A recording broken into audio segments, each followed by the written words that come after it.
ไม่ยอมให้คุณนี่นี่บอก มันน้อยได้น้อยกลางน้องรักเรามันเนาะเอาขยมมาดีน้องห้องจุกเดียว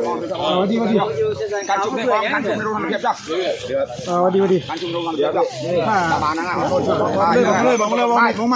อย่าบอกว่าสั่น ครับผมก็บอกไว้วันนี้เลยคุณภาพไป บอกมาให้จ้องยุ่งยากเล็กน้อยพาเทสยุ่งได้เพราะยุ่งธรรมดาบางมวยเดินเลยจะเธอบีเลยถอยไปบอกให้ถอยไป ถ้างั้นไม่ใช่เลยน่าจะเป็นร่วมนะนี่ถ้าคุณเข้าไปน่ะ ถอยไปโอ้ถอยใ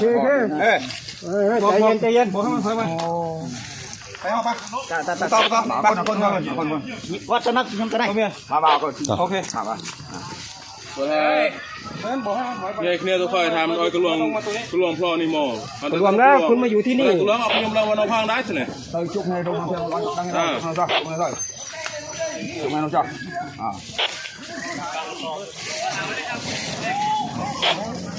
บัวก็พี่น้องอย่างเวลาอันปลาหัวกด มาคน วัดเอาตัวน้อง มาคน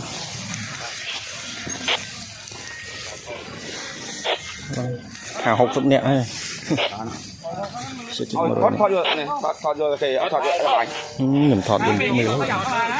มา